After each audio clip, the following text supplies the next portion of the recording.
Congratulations. You've chosen to abandon everything familiar and march headfirst into the gaping maw of manifest destiny. It's the 1840s, and you've just signed up to trek 2,000 miles across unforgiving landscapes, disease-infested rivers, and prairies teeming with judgmental rodents. All because some newspaper promised free land to anyone reckless, foolish, or desperate enough to claim it. You're not alone. A caravan of wagons creaks alongside yours, each filled with hopeful faces masking unspoken dread. Your travel companions include a St. Louis baker, a widow with 6 children and a goat, and a self-proclaimed dentist who sharpens knives when he thinks no one's watching. The journey begins in Missouri. The end point is a mythic place called Oregon, rumored to boast fertile soil, gentle skies, and rivers glittering with promise. You wouldn't know. You've never ventured more than 40 miles from home. Now, the world stretches unervingly wide. Your boots are pristine, for now. By week 2, they'll be caked in mud, blood, and unidentifiable horrors. You'll stuff them with grass, rags, and whispered prayers, but nothing stops the blisters, or the stench, or the creeping suspicion your feet are plotting mutiny. Your wagon is a marvel of engineering, which is to say, it barely functions. Every jolt sounds like a violin screaming for mercy. Overloaded, underbuilt, it will soon be held together by twine and regret. You christened it Hope. The name won't age well. You've crammed your entire life into 6 square feet of rattling space. Barrels of flour, salted pork, and your mother-in-law's heirloom spinning wheel. Because nothing staves off starvation like guilt-laden furniture. The weather starts deceptively pleasant. Birds chirp. Grass sways. You feel like you've stepped into a painting, until you spot the first grave dug beside the trail. Spoiler, there will be many more. This isn't a journey. It's a rolling funeral with snack breaks. You imagine the trail would bring your family closer. It does, agonizingly so. 5 of you now sleep in the wagon, eat from the same pot, and bicker over everything from oxen feed to Cousin Jed's rancid socks. Family bonding has become a life sentence. Food is rationed. You eat beans, then more beans. Then you pretend you're fine with beans again. Eventually, someone mutters beans, and you hurl a spoon at them. It doesn't matter. There are only beans. Oregon becomes a fantasy in your mind, a utopia of fresh fruit, clean water, and beds with legs. But each mile makes the dream seem more absurd. You've barely left Missouri, and already your wagon wheel is cracked, your ox limps, and your bladder has become an unreliable stowaway. Exhaustion sets in, not the poetic kind, but the my teeth hurt from chewing this leather kind.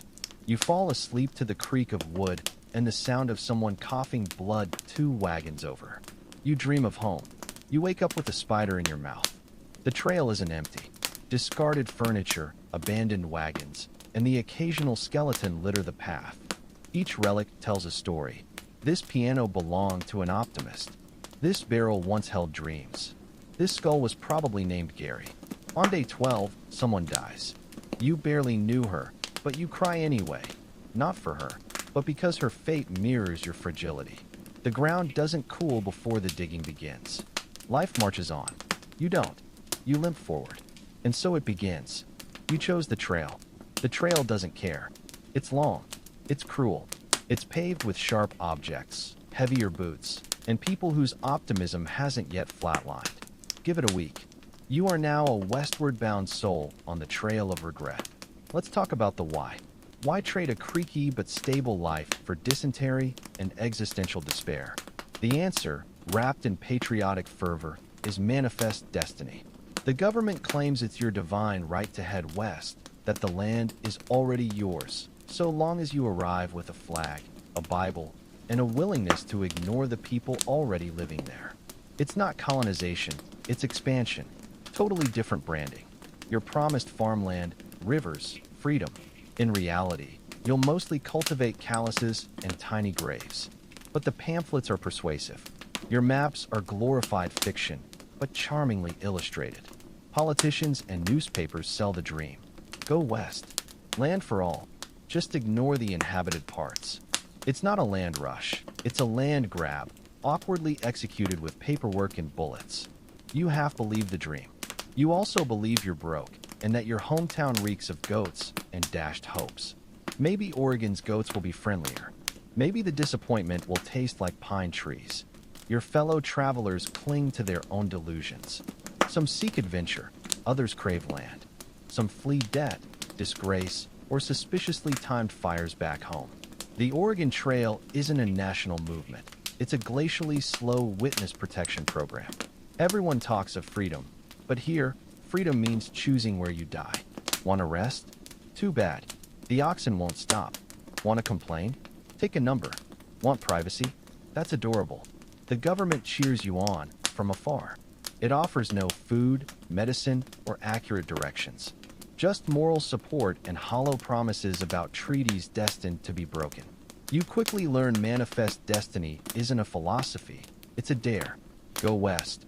It whispers if you're brave or foolish or both. It omits the broken axles, snake bites, and rivers that swallow wagons like popcorn. There are songs about westward glory. You sing them once. Then someone breaks a leg and the music dies. Now you hum quietly, trying to drown out the wagon's groans. It doesn't help. Indigenous people are everywhere. But you're told not to worry. The land is unsettled. A bold claim, given the thriving communities in plain view. To the U.S. government, anyone without a deed and a top hat might as well be invisible. You're promised camaraderie. And you get it. Of the trauma-bonded variety, like survivors in a lifeboat. You'll make friends.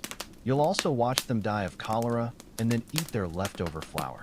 It's a mixed experience. Each sunrise, you remember why you started. Each sunset, you forget.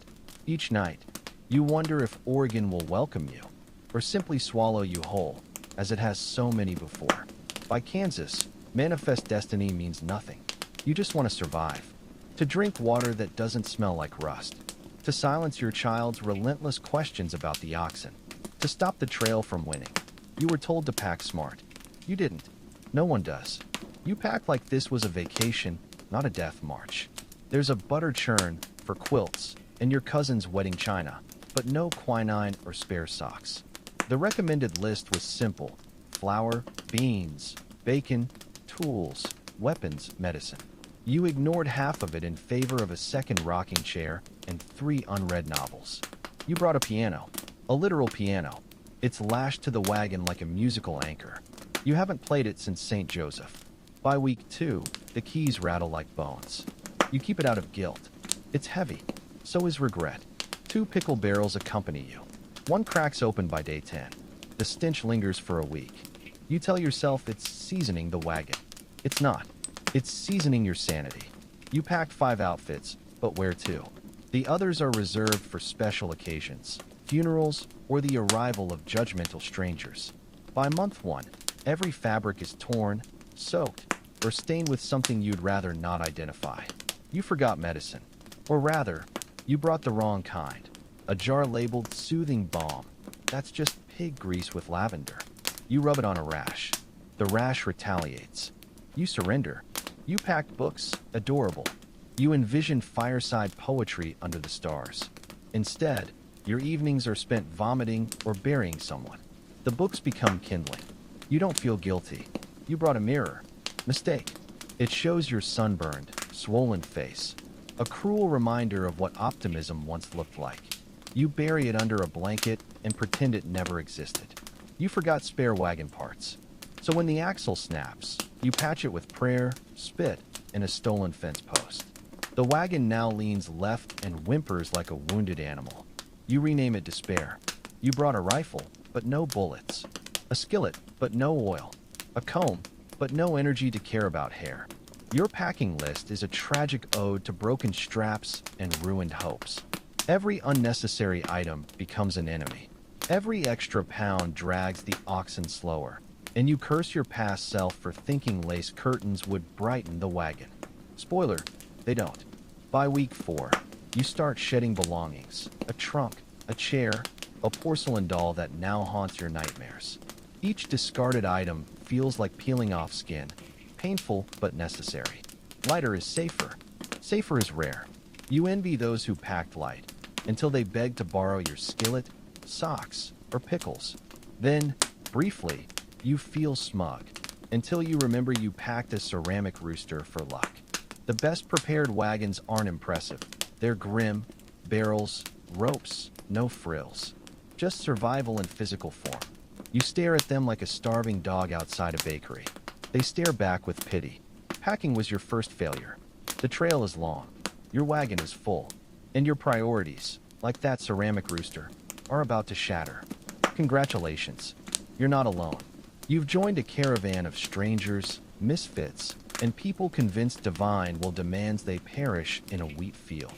Your fellow travelers are a hand-picked gallery of 19th century delusion, desperation, and catastrophic planning skills. You'll know them intimately, because privacy died back in Missouri. First, meet Jeter Deere, the self-appointed patriarch, an Ohio farmer with $14, 6 children, and blind faith that Oregon's dirt is the good kind. He's never seen a mountain, but is certain he can conquer one. His leadership style? Confidently incorrect. Then there's Martha, his wife. She didn't want to come. She made that clear. Yet here she is, bonnet askew, feeding dried beans to a baby who's already coughing ominously. Martha runs on spite and cornbread. She'll outlive you all. Their children range from wobbly toddlers to opportunistic thieves pilfering supplies from neighboring wagons. Their cries, bites, and off-key singing will haunt you until you long for the sweet release of dysentery. One will try to pet a rattlesnake. You'll fail to stop them. Your cousin Alvin tagged along with 3 shirts, a harmonica, and tuberculosis. His talents include fresh air philosophy, brewing terrible tea, and pretending he isn't coughing up blood. You'll bury him by mile 400. A few wagons ahead, the McConnell family travels with a goat, not for milk, but companionship. The goat despises you. It stares into your soul. It attempts to eat your boots. You develop a primal fear of its yellow eyes. There's also the preacher. No congregation, just opinions, loud ones, about sin, salvation, and how women should churn butter more humbly. You'll fantasize about pushing him into a river. So will everyone else. 3 single men joined last minute. One is clearly fleeing the law. The other 2 won't shut up about California. None packed food. They'll be begging for your hardtack by noon. And then there's the trapper. He smells like wet dog and claims to have seen things. No one knows his name. He calls everyone boy and sharpens knives for fun. You only feel safe when he's asleep, which is never. Finally, there's you, exhausted, starving, and already regretting every life choice that led here.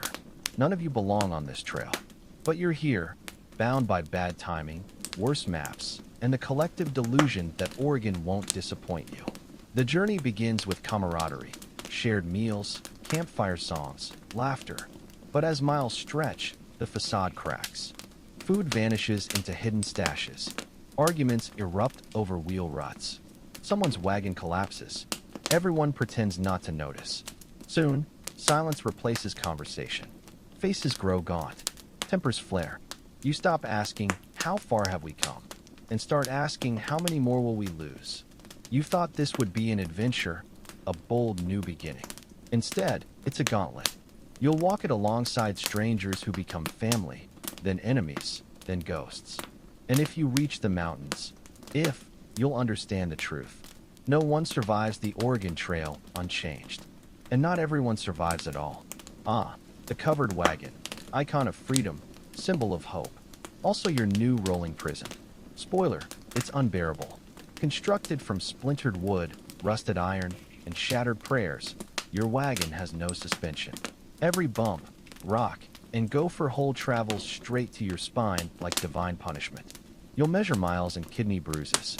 The wheels, wood wrapped in iron, warp in rain, squeak like tortured mice, and break at the worst possible moment. You'll become an expert at replacing them. You'll hate that you're good at it. The canvas roof? Not waterproof. Barely dustproof.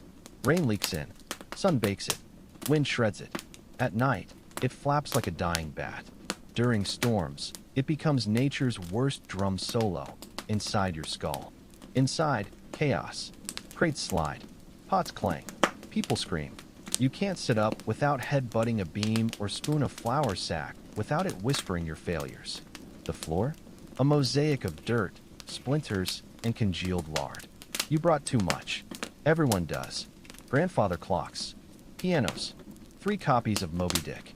By week 2, you'll jettison it all. For now, it's an obstacle course between you and sanity. No one rides in the wagon long. It's too loud, too unstable, too likely to flip and crush you.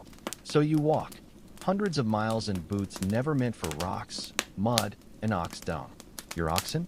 They hate you. Giant, stubborn, and prone to existential pauses mid-trail. You'll learn more about bovine flatulence than you ever wished. Your respect for them will rise, die, then resurrect as desperate begging. Brakes? None exist. Stopping requires yelling, pulling, and divine intervention. Downhills are nightmares. Uphills? Worse. You'll dream of flatland. You'll never find it. Steering is a joke. The wagon goes where the oxen go, which might be the river. Or a cliff. They know you're a fraud. The motion never stops. Your body aches. Blisters bloom. Calluses form on your calluses. Just when you think it can't get worse, a wheel explodes again. You name the wagon. You curse it. You apologize after kicking it. It's your captor and confidant. When it groans, you groan back. Underneath? Dust. Endless, choking dust. It invades your clothes, lungs, soul. You'll never be clean again. So yes, the wagon is iconic. It's also a wooden torture device dragging you across a continent, one spine-snapping jolt at a time. And when it finally breaks down for good, you'll miss it. By day 2, civilization has left you, one bodily function at a time. You develop a signature stench, sweat, ox grease, unwashed socks, and broken dreams. Beds, chairs, bathing without a guard goat, distant memories. Now you sleep on dirt, eat with filthy hands, and debate whether that puddle is water or liquid regret. Bathrooms. Oh, naive pioneer. You dig holes. You use holes. You bury holes, unless you forget, in which case someone's boot finds it. Then the screaming starts. Toilet paper? Use leaves. Or grass. Or your neighbor's discarded shirt. You become a connoisseur of least painful wiping materials. It's a horrifying expertise. You march all day in all weather. Rain makes mud that devours shoes. Sun brings heat stroke. Wind delivers dust storms that scour your skin. Snow brings existential despair. Nature has no favorites, but it especially loathes you. Your diet? Beans. Bacon. More beans. If lucky, hardtack. A cracker that could break anvils. You miss flavor. Variety. Food that doesn't riot in your guts. Then the water runs out or turns foul. You drink from creeks shared with livestock and corpses. Dysentery becomes your shadow. You name your vomit bucket. You weep into it. Attempting to bathe? The river's freezing. A fish brushes your leg. You swear off cleanliness forever. Dirt becomes your second skin. So, a mythical relic from your past life. Your body rebels. Weight melts off. Hair falls out. New smells emerge. Your feet resemble battlefield relics. Nails peel away. Joints creak. You nickname individual blisters. Vanity dies, along with your dignity. Sleep? Rare. Rain soaks you. Snores mimic dying buffalo. The judgmental goat won't shut up. A child coughs all night. When you do sleep, it's on rocks with bugs crawling into your ears. Civilization unravels. You fart openly. Burp competitively. Brawl over bacon grease. Judge others by latrine digging skills. The trail strips you raw, yet you keep walking. Always walking. Hoping the next hill is the last. Spoiler, it never is. Congratulations, you've reached your first river crossing. The water's wide, cold, and angry, much like you'll be after betting your life on a floating crate of food and prayers. 3 terrible choices. Ford it. Drive straight through like an overconfident fool. The bold option, read, suicidal. Float it. Lash your wagon into a raft. Never mind that wagons float like anvils. Wait for the water to magically part. Good luck. Most choose fording. Depth checks. You're told under 2 feet is safe. Your measuring stick disappears. You proceed anyway. Mid-river, the current grabs your wagon. It tips. Your flower drowns. Blankets sail away. Cousin Jed falls in. You fish him out. now coughing sludge and cursing your lineage. The butter churn is gone, blessing in disguise. If you survive, everything's soaked. The mildew smell never leaves. You attempt to dry belongings, but the sun's on strike. Soggy bread becomes dinner. Silent rage fills camp. Shoes floating, different disaster. Leaking wheels. Panicked dogs overboard. Half your beans now fish food. Reach the other side? Warped axles. Shattered pride. Every river is Russian roulette. You start rating them. Better than the Platte. Worse than the Snake. The cruelest part? No warnings. Just glittering water and disappearing wagon ruts. You follow them anyway, because retreat would mean admitting this was all a mistake. Now meet the trail's true villain, disease. Not dramatic consumption, the slow, humiliating kind. Dysentery, the celebrity, starts with cramps, ends with you digging your grave between diarrhea sprints. Cholera, dysentery's aggressive cousin, dehydrates you faster than a campfire confession. Cause, that pristine creek your ox pissed in. Scurvy, no fresh food, gums swell, teeth loosen. You wake up tasting pennies and regret. Typhoid, fever, delirium, a rash like your skin wants to escape. One day you're babbling to wagon wheels. Next day you're buried with them. Medicine, a joke. Your kit contains laudanum, opium alcohol, calomel, mercury poison, turpentine, why not? If those fail, whiskey and wishful thinking. Doctors, traveling quacks who'll bleed you, blister you, then charge for the privilege. Their survival rates are worse than chance. The healthy avoid you like the plague, which you might have. Cough once. Neighbors relocate upwind. Rest is impossible, just wagon jostling or collapsing in bug-infested grass. You'll remember this period as moaning into boots, naming your vomit pail, realizing death smells like wet wool. Some recover, many don't. Your corpse gets a shallow grave and someone else's boot as a marker. No one remembers whose. By the trail's midpoint, you've survived. Dysentery times 2, cholera times 1, a badger's spiritual attack. Yet you stagger forward, because what's the alternative? Admitting defeat? You're in too deep. The trail owns you now.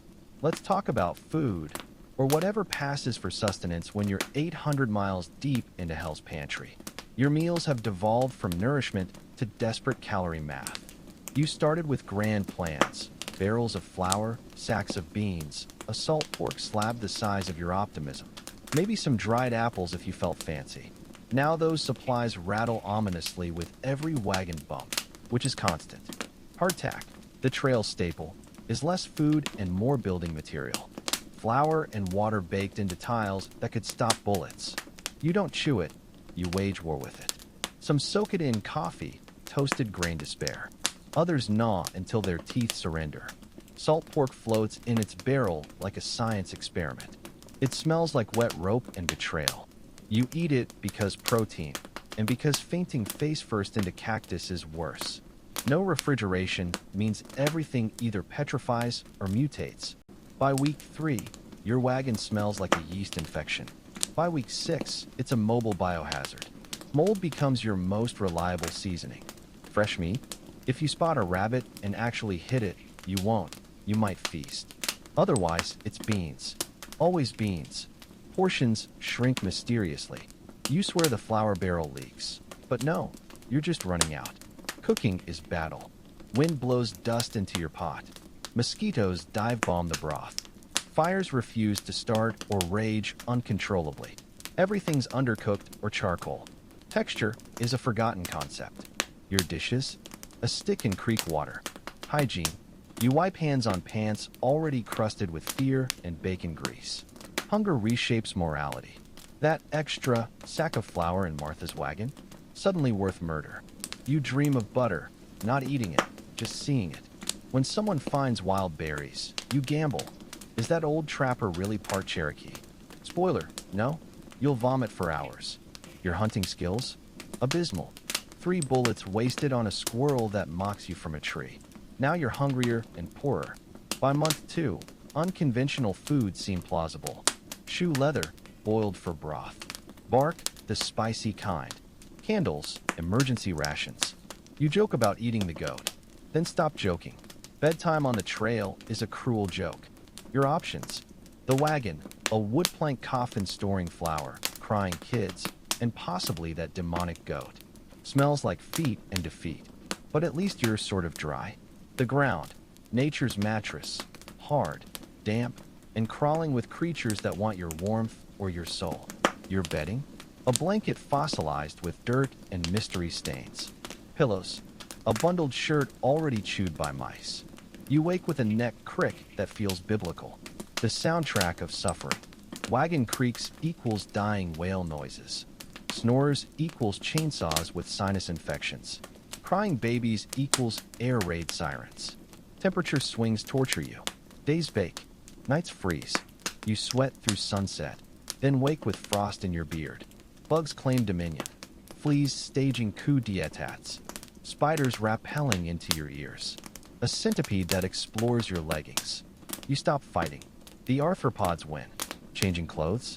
Pointless.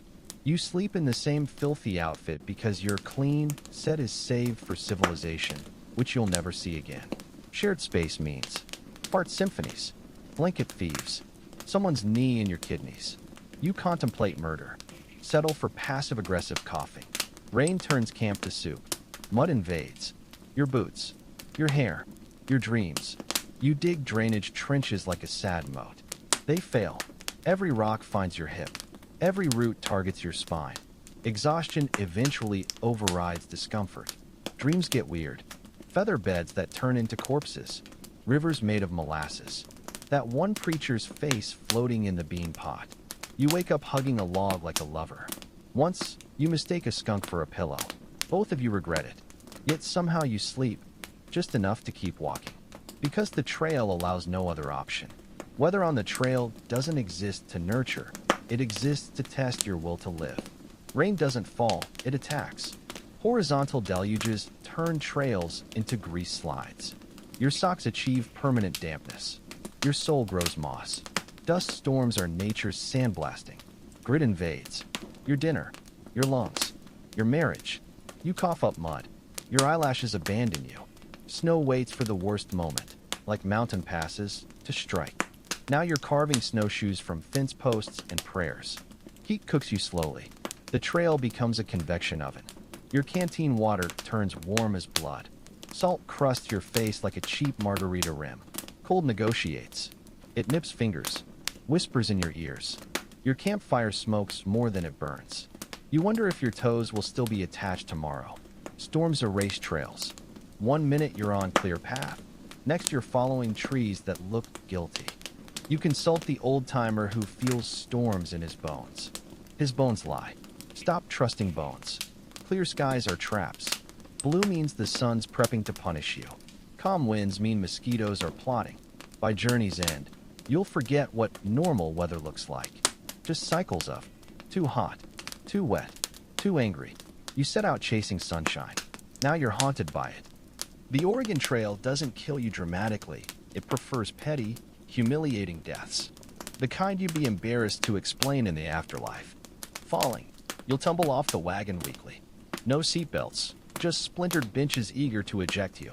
Children fare worse. Babies don't bounce, despite what Jeter claims. Fire, a tipped lantern, and suddenly your supplies are ashes. Your pants too. There are no firefighters, just shouting and regret. Tools betray you. Guns misfire when aimed. Axes slip toward shins. Ropes snap at critical moments. Every chore is a potential obituary. You came to farm, not to be stabbed by a hoe with abandonment issues. Wagon failures. Wheels crack mid-river. Axles snap uphill. Your repairs involve spit, stolen fence posts, and increasingly creative profanity. Livestock assaults. Oxen stomp your feet. Horses break legs dramatically. That demonic goat? Now headbutting your groin. Nature's assassins. Snakes hiding in boots. Spiders in your bedroll. Mystery bugs that bite like vengeance. No antivenom exists, just whiskey and someone's uncle insisting you suck out the poison while not volunteering. Drowning, not just rivers. That puddle? Actually a sinkhole. The current takes your hat, dignity, and favorite ox. Crush injuries. A wagon wheel rolls over your foot. Bones snap like kindling. Treatment? A splint and silent screaming. Routine tasks turn lethal. Fetching water? Snake in the bucket. Gathering firewood? Branch to the face. Digging latrines? Walls collapse. The worst part? No one's surprised. Death by stupidity is expected. You bury a friend, then finish your stew because the trail won't walk itself. Most don't die from disease or natives. They die from the trail's 1,000 petty cuts. Your oxen are dying. Not heroically, just stubbornly, like everything here. You started with 4. Now, ox number 1 stepped on a nail, limped for days, became dinner. Ox number 2 fell in a river. Current claimed it mid-scream. Ox number 3 looked sad for 3 days, then collapsed. The last survivor limps like it's remembering mortgage payments. You try everything. Sweet talking. Extra feed, your own rations. Naming it mother for guilt leverage. It dies anyway. Oxen are strong, but the trail is stronger. Wildlife watches your suffering. Raccoons, not cute here. They're furry pirates stealing. Your jerky. Buttons. Entire bread loaves. Wolves, glowing eyes in the dark. They don't fear you. They're just waiting for the ox to finish dying so dinner starts. Deer, taunt you. Stand just out of range as your musket ball misses spectacularly. Their contempt fuels your shame. Bears, one sniffs your flour barrel. You freeze. Pee slightly. It leaves. Now every rustling leaf is a bear for weeks. Chickens, if you brought any, they're gone, eaten, escaped, or emotionally checked out. Eggs are childhood memories. Your dog, the only creature that loved you, dies eating something foul behind a bush. You pretend you're not crying. Dung. Everywhere. You step in it barefoot. The smell becomes part of your soul. When the last animal dies, the silence is worse, just creaking wheels and human misery. Now you pull the wagon. Let's discuss the people already here. The ones who didn't want your wagons, diseases, or manifest destiny. At first, just rumors. They're watching us. They stole oxen. They'll scalp us tonight. No proof, just fear breeding like lice in shared blankets. Most encounters are peaceful. Trading fish for flour, awkward but civil. A Shoshone child waving, you wave back. It feels wrong. Medicine women saving your sick with herbs, while their own people die from your diseases. But your group stays paranoid, gripping rifles, telling massacre stories around fires. Forgetting natives are humans, not NPCs in your Western fantasy. Some tribes charge tolls for crossing sacred land. You grumble but pay beads, bullets, or whiskey. The resentment simmers. Violence sometimes sparks. A drunken settler fires first. Arrows find backs. Wagons burn. Retaliation is methodical. You find a body with surprise still in its teeth. Your party grows colder. More trigger-happy. Less human. You pass empty villages. Wonder if they left or were encouraged. Missionaries try converting natives. Fail. Leave crosses on trees like graffiti. The land remembers what you pretend to forget. This isn't your home. You're the invader. Yet you keep moving west, always west, convinced history will call you pioneers, not thieves with wagons. Dawn breaks with the same cruel rhythm. Someone coughing, a baby wailing, or the phantom rooster no one admits to bringing. You wake to condensation, body aches, and the grim certainty that today will be just like yesterday, another endless walking day. You emerge from your blanket like a disgruntled mummy. Your spine cracks like a whip as you step barefoot into cold dirt and regret. Someone's already boiling coffee, toasted acorn despair. Someone else is bargaining with their last ox not to die. The sun hasn't risen, but your resentment has. Breakfast is a sad affair.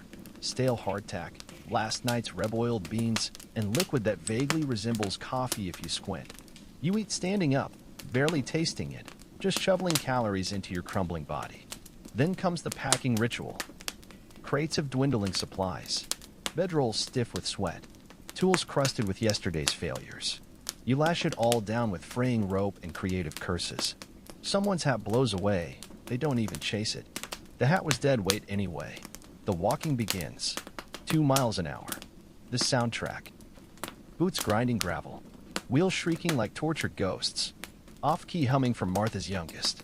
You rotate positions like a doomed marching band. Behind the wagon, eat dust. Beside it, inhale ox farts. Nowhere is safe. The scenery never changes. Trees that look like other trees. Rocks impersonating different rocks. A snake you hallucinate is your dead uncle. By mid-morning, you stop noticing anything but your own misery. Water break. A single canteen passed around like wartime rations. Someone's foot bleeds through their boot. Someone else stepped in something unspeakable. Your socks are damp. You've forgotten why. No one talks. Just chewing, spitting, staring at nothing. The afternoon walk is worse. Blisters burst. Tempers explode. Children whine. Adults whine louder in ways they call discussions. You fantasize about screaming into the void. The void would probably scream back. Then the wagon's death rattle. A wheel squeaks ominously. Someone vomits from heat stroke. Someone else starts a song about mud that becomes your group's cursed anthem. You'll hear it in your nightmares for years. Evening camp. Repeat the same dismal routine. Dig a latrine hole. Cry into it discreetly. Watch someone burn both beans in their dignity. Pretend to laugh. Dinner is charred mystery meat. Rocks pretending to be biscuits. Regret served cold. You eat fast before the flies claim it. The meal sits in your gut like a boulder. Bedtime arrives when your legs give out or darkness falls, whichever comes first. You lie staring at the canvas roof, listening to snoring like sawmills. Distant wolf howls. Your own soul leaking out your ears. Just as you drift off, the goat headbutts the wagon.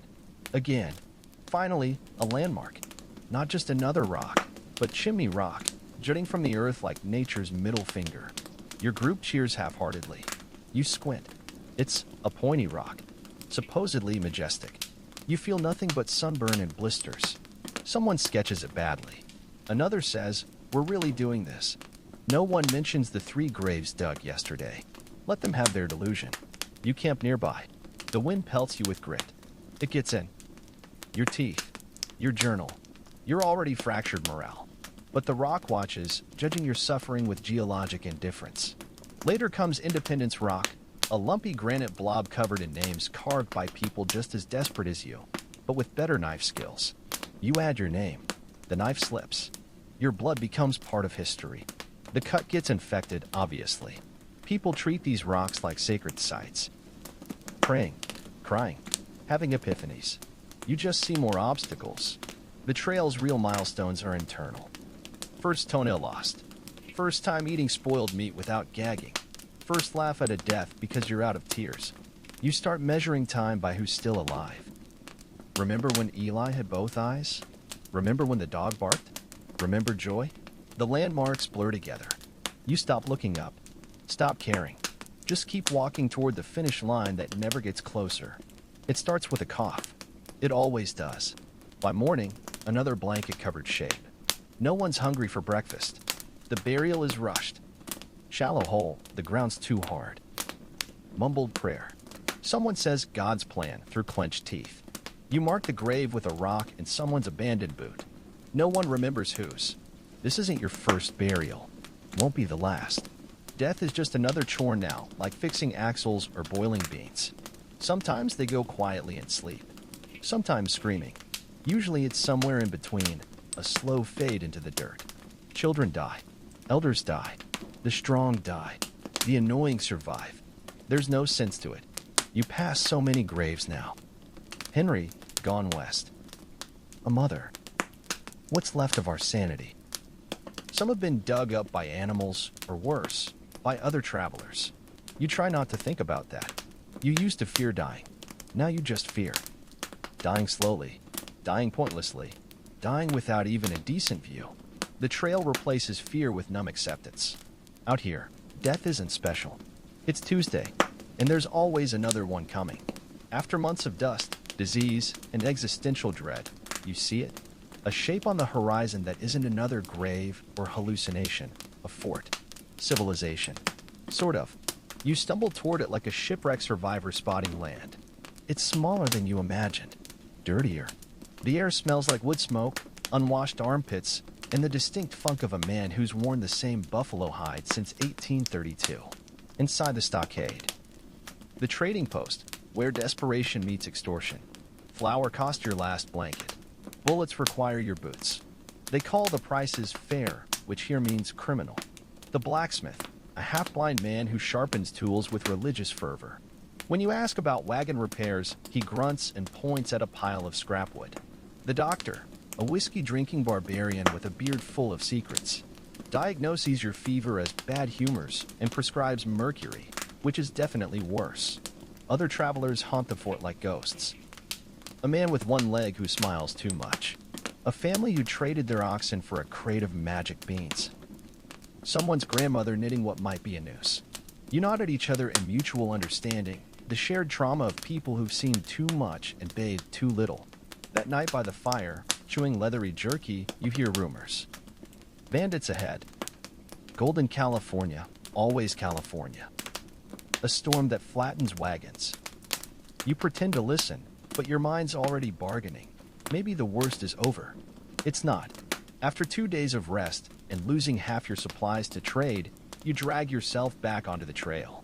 The fort disappears behind you like a weird dream, one where you paid $3 for moldy bread and called it respite. Then, impossibly, you arrive. Oregon, the promised land. The Willamette Valley stretches before you like a green hallucination. You have one functioning wheel, half a sack of flour, the hollow-eyed stare of a POW. The grass is suspiciously green. The air doesn't smell like dysentery. It feels wrong. You keep waiting to wake up in a ditch with a raccoon stealing your teeth. Your party is halved. The survivors are gaunt, silent, their faces carved by wind and loss. You all look like refugees from a war no one will remember. The established settlers greet you with polite confusion, like they're not sure if you're here to farm or haunt their barn. You try to smile. Your sun-cracked lips bleed. You stop smiling. Your fertile land is mostly trees that need clearing, mud that needs draining, something in the bushes that might be a cougar. You build a shack that leans like a drunkard, dig a root cellar that floods. Your hands bleed. Your back screams. You start missing the trail, at least it had momentum. Winter looms. You panic bundle firewood. Kill a chicken, cry twice, once during, once after eating it. Listen to debates about schools and churches when all you want is a bed that isn't made of pine cones and regret. You attempt to let her home. Made it. Mostly alive. Oregon is dirt. Then burn it, because there's no mail service, and the wind already knows your shame. Nights are too quiet now. No wagon creaks. No cholera choir. Just the wind whispering. You did this to yourself. And yet, you're proud. Not happy. Not whole. But proud in the way only survivors understand. You outlasted rivers. You buried friends. You ate things that shouldn't be edible. You came west with dreams of freedom and farmland. What you got was a lifetime supply of trauma, a hatred of beans, the ability to sleep through anything short of a bear attack. They called it manifest destiny. Really, it was a meat grinder with good PR. You traded cities for wilderness, beds for rocks, sanity for whatever this is. The trail didn't kill you in one dramatic blow. It chipped away piece by piece. Blisters, broken axles, the slow realization that free land means land no one else wanted. You were promised a new life. What you got was a masterclass in suffering and a front row seat to your own unraveling. But here's the secret. You weren't alone. Thousands walked this trail. Some made it west. Fewer made it whole. What you all shared was the stubborn, irrational refusal to quit, even when quitting made sense. So tonight, as you lie under actual blankets, not canvas, take a breath. Be grateful for roads that don't try to kill you, toilets that aren't holes, the fact no one will ever say, let's ford that river again. The Oregon Trail didn't kill you, but it wanted to. Oh, how it wanted to. Sleep well, pioneer. Dream of flat ground and clean socks. You've earned it.